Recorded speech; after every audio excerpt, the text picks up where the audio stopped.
Students, बेटा 10th class में हम light reflection and refraction complete कर चुके हैं।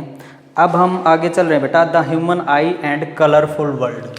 तो नेक्स्ट जो चैप्टर है उसका नाम है हमारा the human I and colourful world. ठीक है बेटा, the human I and colourful world. तो नेक्स्ट चैप्टर है, इसमें हम पहले करेंगे बेटा रिफ्रैक्शन थ्रू प्रिज्म। ठीक है, तो इसमें पहले हम कंप्लीट करेंगे रिफ्रैक्शन थ्रू प्रिज्म। तो पहले हम प्रिज्म को जान लेते हैं क्या है। प्रिज्म बेटा क्या है? प्रिज्म अगर एक रिफ्रैक्टिंग मटेरियल को तीन साइड से तो रेक्टेंगुलर सरफेस से, तीन साइड से तो किससे? रेक्टेंगुलर सरफेस से। इस तरह जैसे तीनों साइड ये क्या होगी? रेक्टेंगुलर सरफेस से करेंगे हम। तीन साइड को तो रेक्टेंगुलर सरफेस से और दो साइड को ट्रायंगुलर सरफेस से अगर कवर कर दें तो वो क्या बन गया? प्रिज्म बन गया। तो प्रिज्म क्या है? जैसे इस तरह से ये रेक्टेंगुलर सरफेस हो गया, एक नीचे एक इस तरफ, और एक रेक्टेंगुलर सरफेस यहाँ पे इस तरह ट्रायंगल बन गया ना। तो जैसे तीनों रेक्टेंगुलर सरफेस है, ये भी रेक्टेंगुलर सरफेस है, इस साइड वाला भी, इस साइड वाला भी। तो तीन साइड से तो ये क्या हो गया? रेक्टेंगुलर सरफेस से हो गया, और बीच में एक क्या बन गया? ट्रायंगल बन गया ना। तो बीच में दो साइड ये क्या होगी? ट्रायंगुलर सरफेस होगी। तो ये क्या बन गया? एक प्रिज्म बन गया। तीनों साइड से जो रेक्टेंगुलर सरफेस है वो कैसे है? रिफ्रैक्टिंग है, और ये जो ट्रायंगुलर दो सरफेस है ये भी कैसे हैं? रिफ्रैक्टिंग सरफेस हैं। तो इस प्रकार ये क्या बन गया? एक प्रिज्म बन गया। तो प्रिज्म क्या है? जिसमें तीन साइड से तो क्या हो? रेक्टेंगुलर सरफेस, और दो साइड पे क्या हो? Triangular surface. तो ऐसा जो हमारा रिफ्रैक्टिंग मटेरियल है उसको हम क्या कहते हैं? प्रिज्म कहते हैं। तो प्रिज्म क्या है? It is the optical device, बोल सकते हो, device in which there is three side of rectangular refracting surface and two side of triangular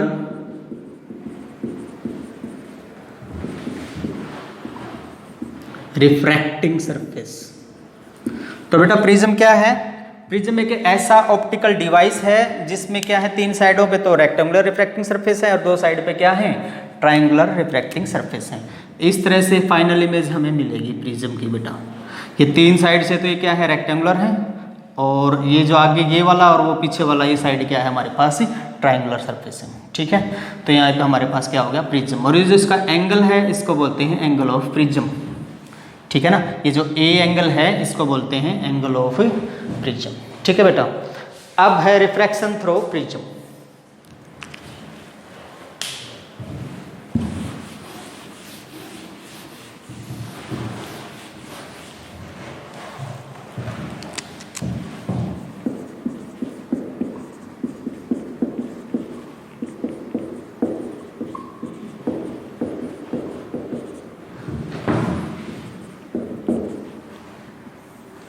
तो प्रिज्म के थ्रू रिफ्रैक्शन बेटा देखो, ये मान लो हमारे पास एक प्रिज्म है, ये इसका एंगल ऑफ प्रिज्म हो गया ए, ये पार्ट बी हो गया, ये पॉइंट हमारा क्या हो गया? सी हो गया। अब कोई रे आई बेटा, ठीक है। अब मान लो ये हमारे पास क्या हो गया? इसका नॉर्मल हो गया, इस सरफेस का ये हमारे पास क्या हो गया? नॉर्मल हो गया। ठीक है, तो बाहर एयर है, अंदर क्या है? ग्लास। तो बाहर कौन सा मीडियम हो गया? रेयरर मीडियम हो गया, और अंदर कौन सा हो गया? डेंसर मीडियम हो गया। तो जब रेयरर से डेंसर में जाएगी तो टुवार्ड्स द नॉर्मल झुक जाएगी, तो ये हल्की सी क्या होगी? टुवार्ड्स द नॉर्मल आएगी भाई। ठीक है, अब आगे फिर क्या आ गया? एक नॉर्मल आ जाएगा हमारे पास, ठीक है, अब फिर नॉर्मल आ गया। अब क्या है, अंदर डेंसर और बाहर क्या है, रेयर मीडियम है। तो डेंसर से रेयर में जाएगी तो क्या होगी, अवे फ्रॉम द नॉर्मल चली जाएगी। तो अब ये अवे फ्रॉम द नॉर्मल चली गई।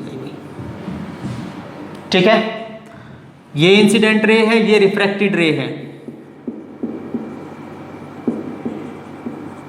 ठीक है, तो यहां पे ये एंगल ऑफ इंसिडेंस हो गया आई हमारे पास। अब यहां से ये गई टुवर्ड्स द नॉर्मल झुक गई, ये R1 मान लो एंगल ऑफ रिफ्रैक्शन। ठीक है, अब ये वापस डेंसर से रेयर में जा रही है तो अवे फ्रॉम द नॉर्मल चली जाएगी। ये एंगल R2 मान लो और ये क्या होगा, एंगल ऑफ इमर्जेंस E हो गया भाई। अब ये बताओ ये जानी कैसे चाहिए थी, ये ऐसे जानी चाहिए थी ना, ऊपर की तरफ ऐसे जाती है। अगर ये प्रिज्म नहीं होता तो रे सीधी जाती है, सन रे क्या होती है, सीधी जाती है, तो ये ऐसे चली जाती। लेकिन प्रिज्म के कारण वो क्या होगी, इस तरह ना जा करके क्या होगी, नीचे की तरफ। तो कितनी डेविएट हुई ये इतना एंगल इसका क्या हो गया, डेविएट हो गया। इस एंगल को हम कहते हैं एंगल ऑफ डेविएशन।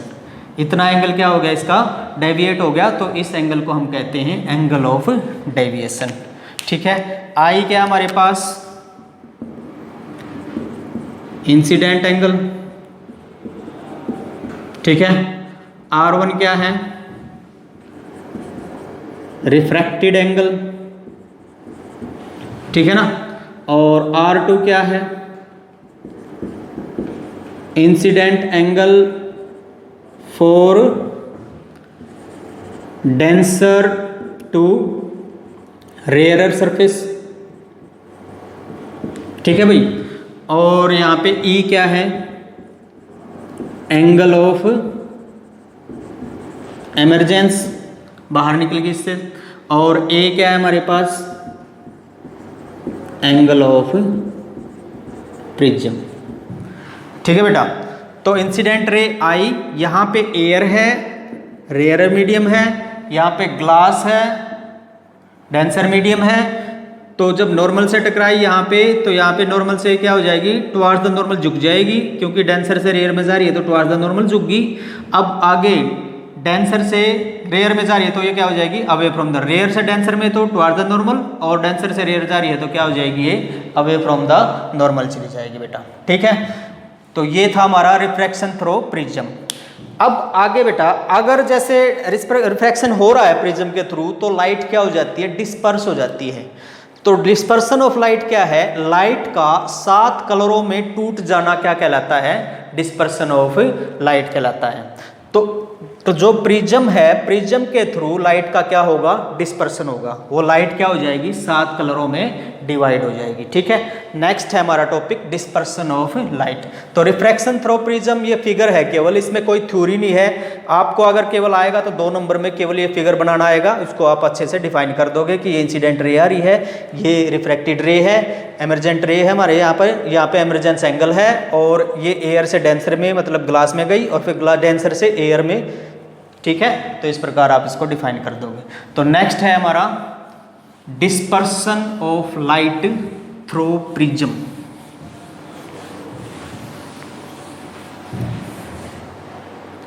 ठीक है,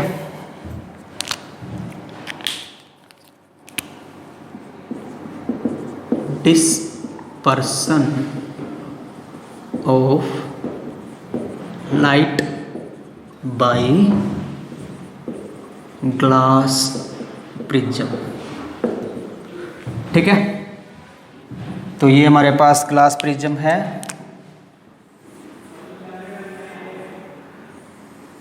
तो जब भी वाइट लाइट इससे टकराएगी, वाइट सनलाइट की कोई रे इससे टकराएगी तो वो क्या हो जाएगी बेटा, 7 कलर में डिवाइड हो जाएगी।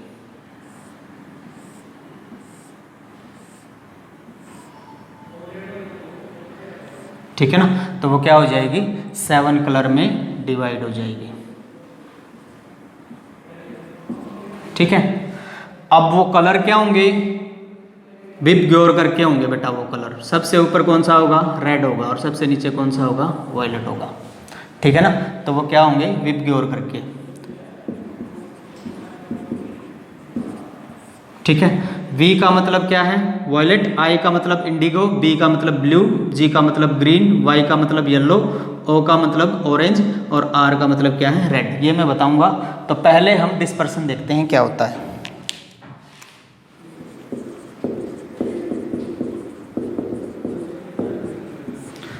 तो बेटा dispersion is the process in which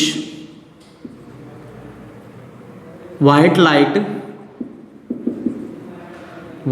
sunlight बोल सकते हो, white sunlight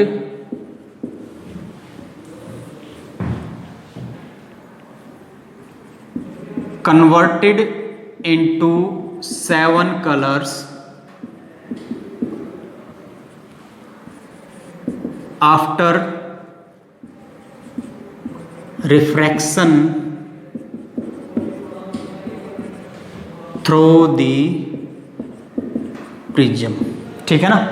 तो डिस्पर्सन क्या है? वो प्रोसेस है जिसमें व्हाइट लाइट किस में चेंज हो जाती है, किस में बदल जाती है? 7 कलर्स में बदल जाती है। कब? जब किसी प्रिज्म से रिफ्रैक्शन होता है तब। ठीक है। तो ये क्या है? व्हाइट लाइट है और ये किस में चेंज होगी? 7 कलर्स में होगी बेटा। ठीक है। और ये हमारे पास एंगल ऑफ प्रिज्म है। इसका कारण क्या है बेटा? क्यों हो जाती है चेंज? इसका कारण है बेटा रिफ्रैक्टिव इंडेक्स। ठीक है। बाहर जो है एयर, उसका रिफ्रैक्टिव इंडेक्स अलग है, और जब ग्लास के अंदर आते हैं तो ग्लास में भी अगर देखे जाए तो ऊपर से क्या है? पतला, नीचे मोटा होता रहता है। रिफ्रैक्टिव इंडेक्स हर बार क्या हो रहा है? चेंज हो रहा है। ग्लास जैसे ऊपर पतला है, जैसे जैसे हम नीचे आएंगे तो ये क्या हो रहा है? मोटा हो रहा है ना। तो हर बार ग्लास का रिफ्रैक्टिव इंडेक्स भी क्या हो रहा है? चेंज हो रहा है। तो रिफ्रैक्टिव इंडेक्स चेंज हो रहा है तो हमें पता है रिफ्रैक्टिव इंडेक्स क्या होता है? Mu is equal to C/V। ठीक है ना।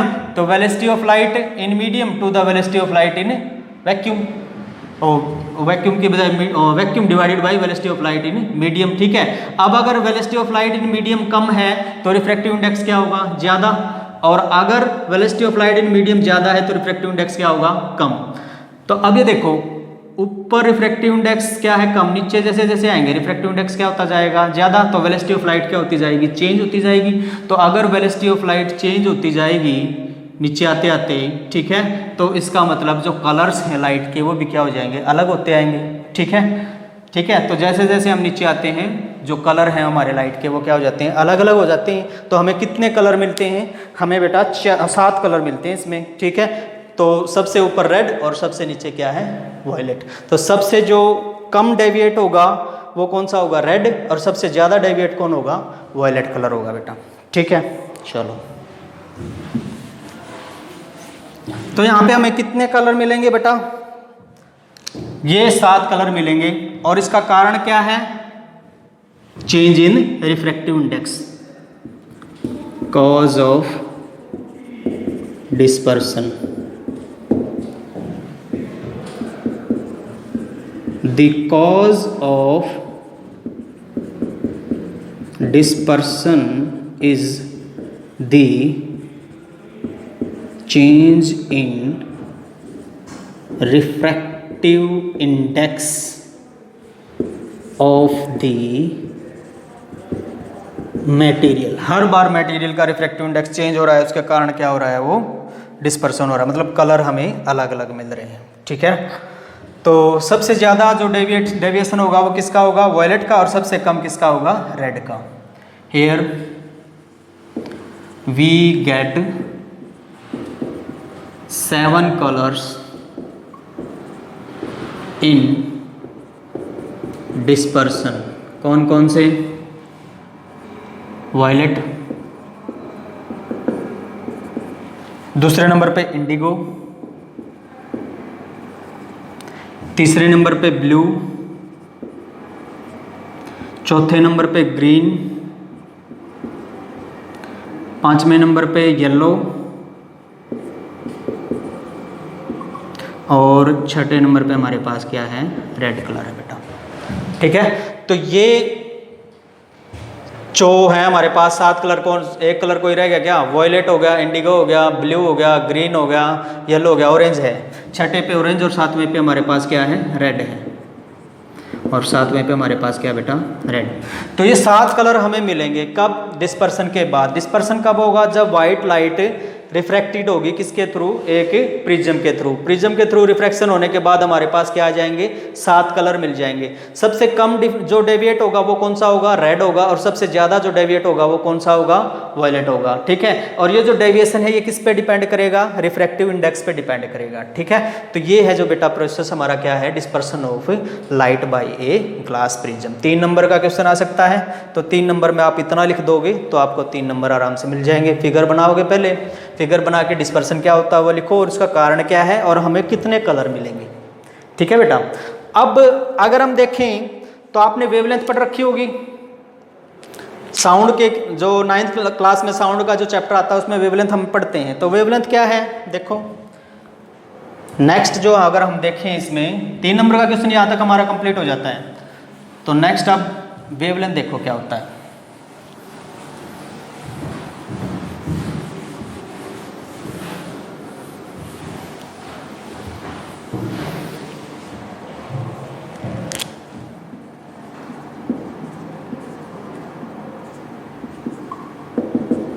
अब देखो बेटा, जो लाइट रे है वो इलेक्ट्रोमैग्नेटिक वेव होती है। कैसी होती है, इलेक्ट्रोमैग्नेटिक वेव। वो इस प्रकार जिगजैग चलती है perpendicular to the direction of motion. Direction of motion हमारा ये है, तो ये क्या हो गए, इसके जो पार्टिकल्स होंगे वो क्या होंगे, परपेंडिकुलर मूव करेंगे किसके, डायरेक्शन ऑफ मोशन के। ठीक है, तो ये जो ऊपर बन गए इसको हम बोलते हैं क्रेस्ट। क्या बोलते हैं, क्रेस्ट। और जो नीचे बन गए इसको हम क्या बोलते हैं, ट्रफ बोलते हैं भाई। तो 2 क्रेस्ट और ट्रफ के बीच की दूरी को हम क्या कहेंगे, वेवलेंथ कहेंगे। ठीक है, तो लाइट रे कैसी है, इलेक्ट्रोमैग्नेटिक है। इलेक्ट्रोमैग्नेटिक में जो इलेक्ट्रिक और मैग्नेटिक जो पार्ट जो हमारे पास वाइब्रेशंस होते हैं वो क्या है, परपेंडिकुलर मूव करते हैं किसके, डायरेक्शन ऑफ मोशन के। तो ये डायरेक्शन ऑफ मोशन के क्या है, परपेंडिकुलर मूव कर रहे हैं। तो यहाँ पे क्रेस्ट और ट्रफ बनाएंगे ये। तो 2 कंजक्टिव ट्रफ, क्रेस्ट और ट्रफ के बीच की दूरी को हम क्या कहते हैं, वेवलेंथ कहते हैं बेटा। द डिस्टेंस बिटवीन 2 कंजुकेटिव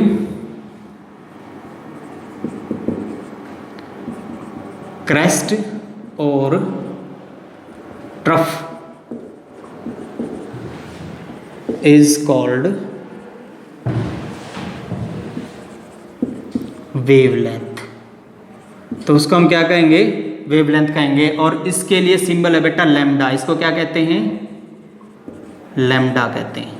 तो वेवलेंथ के लिए हमारा सिंबल क्या है, लैम्डा है। ठीक है, एक टर्म होती है फ्रीक्वेंसी, नंबर ऑफ ऑसिलेशंस पर सेकंड। अब देखो एक तो ये फिगर है हमारा, और एक और फिगर बना देता हूं मैं आगे, चलो नीचे बना देता हूं।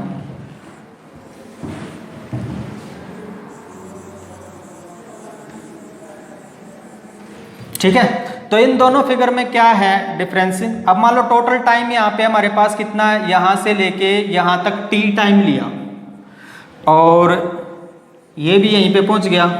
तो यहाँ तक इसका भी टाइम क्या हो गया हमारे पास, t टाइम हो गया। ठीक है ना, यहाँ से लेके इसका भी कितना हो गया, t टाइम। तो अगर नंबर ऑफ ऑसिलेशन देखें, इसमें नंबर ऑफ ऑसिलेशन क्या है, ज़्यादा है, इसमें नंबर ऑफ ऑसिलेशन क्या है, कम है। तो इसकी फ्रीक्वेंसी क्या है, ज़्यादा है, और इसकी फ्रीक्वेंसी क्या होगी, कम होगी। तो फ्रीक्वेंसी क्या होता है, the number of oscillations per unit time is called frequency. तो यहाँ पे लिख देता हूँ मैं फ्रीक्वेंसी क्या होता है, the number of oscillations per unit time is called frequency। ठीक है बेटा, तो फ्रीक्वेंसी क्या है, the number of oscillations per unit time is called frequency. अब ये देखो, यहाँ पे फ्रीक्वेंसी ज्यादा है तो वेवलेंथ क्या है, कम है। यहाँ पे वेवलेंथ ज़्यादा है तो फ्रीक्वेंसी क्या है, कम है। तो फ्रीक्वेंसी और वेवलेंथ एक दूसरे के इनवर्सली प्रोपोर्शनल है। ठीक है। अगर फ्रीक्वेंसी ज़्यादा है तो वेवलेंथ कम है, और अगर वेवलेंथ ज़्यादा है तो फ्रीक्वेंसी कम है। फ्रीक्वेंसी को हम न्यू से दिखाएंगे, इसको क्या कहेंगे, एन यू, न्यू, ठीक है ना। तो अगर फ्रीक्वेंसी ज़्यादा है तो वेवलेंथ कम, और वेवलेंथ ज़्यादा है तो फ्रीक्वेंसी कम। तो यहाँ से हमें मिल गया nu lambda is equal to कोई कॉन्स्टेंट, और वो कॉन्स्टेंट होती है बेटा वेलोसिटी ऑफ लाइट। कैसे, nu lambda is equal to c. C हमारे पास क्या है, वेलोसिटी ऑफ लाइट है। अब देखो न्यू जो है बेटा वो किस पे डिपेंड कर रही है, टाइम के इनवर्सली प्रोपोर्शनल है, ठीक है ना। तो न्यू इज इक्वल टू हमारे पास क्या है, 1 by time period 1 by T, और लैम्डा एक प्रकार से क्या होगी, डिस्टेंस होगी। तो अगर हम न्यू लैम्डा लिखें तो हमारे पास आ गया लैम्डा बाई टी, मतलब डिस्टेंस। तो लैम्डा तो डिस्टेंस होगी, देखो दूरी है ना, दो क्रेस्ट और दो ट्रफ के बीच की दूरी है, तो ये क्या है, डिस्टेंस है, ठीक है। और न्यू क्या है, देखो न्यू क्या है, टाइम पीरियड का उल्टा, ठीक है। तो अगर यहाँ से न्यू लैम्डा करें तो डिस्टेंस बाई टाइम वो क्या होता है, डिस्टेंस बाई टाइम क्या होता है, स्पीड होता है, ठीक है। और ये स्ट्रेट लाइन में सीधा जा रहा है तो डिस्प्लेसमेंट बोल सकते हो आप इसको। तो डिस्प्लेसमेंट बाई टाइम क्या होता है, वेलोसिटी होता है, ठीक है ना। तो इस प्रकार से ये हमें क्या मिल रही है, न्यू लैम्डा से हमें क्या मिल गई, स्पीड ऑफ लाइट या वेलोसिटी ऑफ लाइट मिल गई भाई। और वो क्या होती है, फिक्स होती है, और उसकी वैल्यू कितनी है, 3 × 10⁸ मीटर पर सेकेंड, ठीक है बेटा। तो यहीं से पता चल रहा है कि अगर फ्रीक्वेंसी ज़्यादा है तो वेवलेंथ क्या होगी, कम, और अगर वेवलेंथ ज़्यादा है तो फ्रीक्वेंसी क्या होगी, कम। सी को क्या रहना है, कांस्टेंट रहता है। दोनों की मल्टीप्लिकेशन क्या होती है, सी। अगर एक ज़्यादा हो गया तो दूसरे को कम होना पड़ेगा, क्यों, क्योंकि सी की वैल्यू क्या होती है, कांस्टेंट होती है, ठीक है ना। तो इसलिए इन दोनों से मल्टीप्लिकेशन से हमें सी मिल गया, और वो उसकी वैल्यू क्या है, हमारे पास कांस्टेंट है बेटा, ठीक है। चलो आज के लिए इतना ही करते हैं, बाकी हम नेक्स्ट लेक्चर में करेंगे। Thank you.